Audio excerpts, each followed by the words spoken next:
जय Shri Swaminarayan. Good morning students, how are you? Exam के लिए रेडी हो ना?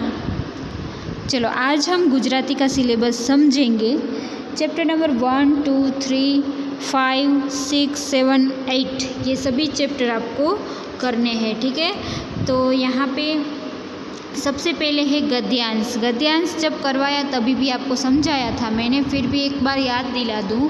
एक पैराग्राफ होगा, उसके नीचे उसके क्वेश्चन आंसर होंगे। वो एमसीक्यू में हो सकते, फिलिंग द ब्लैंक्स में हो सकते हैं, या और कोई तरीके से भी हो सकता है, पर उसी पैराग्राफ में से होगा तो आपको उसके लिए रेडी रहना है, ठीक है।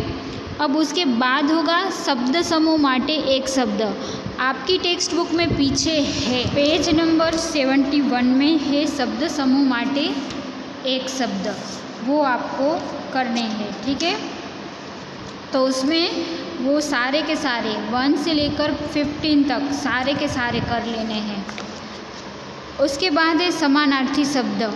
चैप्टर जो भी बोला मैंने 1 से लेकर 8 तक, वो सभी चैप्टर में से समानार्थी शब्द है वो करने हैं, विरोधी शब्द है वो भी करने हैं, और साथ में शब्दार्थ है तो वो भी आपको करने हैं, ठीक है। तो ये सभी चैप्टर में से ही आएगा। उसके बाद एक खाली जगह, तो उसमें भी ऐसा ही है, सभी चैप्टर में से आएगा। प्रश्नों ना जवाब, वो भी सभी चैप्टर में से आएगा, ठीक है। तो आपको ये सारे कर लेने हैं। और उसके बाद शब्दों नो वाक्य में प्रयोग करो, ये भी हमने किया ही है। चैप्टर में ये एक शब्द होगा और उसमें से ऐसा वाक्य बनाना होगा जो वो शब्द है वो भी आना चाहिए और उस वाक्य का कुछ भी मीनिंग निकलना चाहिए, ठीक है। तो वो भी होगा। और उसके बाद अंक शब्दों में लिखो, तो वो 51 से 75 तक आएंगे।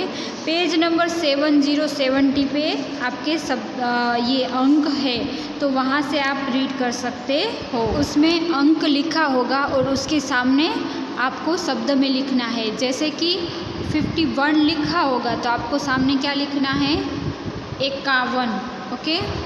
उसके बाद निबंध है, तो निबंध जितने भी करवाए हैं, सबसे पहले से लेकर अभी तक जितने भी निबंध करवाए हैं वो सब आपको कर लेने हैं। और उसमें 2 निबंध आपको लिखने होंगे, तो मार्क्स के हिसाब से आप जाओगे तो 8 मार्क्स का होगा, तो 2 निबंध लिखोगे तो एक निबंध है वो 4 मार्क्स का रहेगा, ठीक है।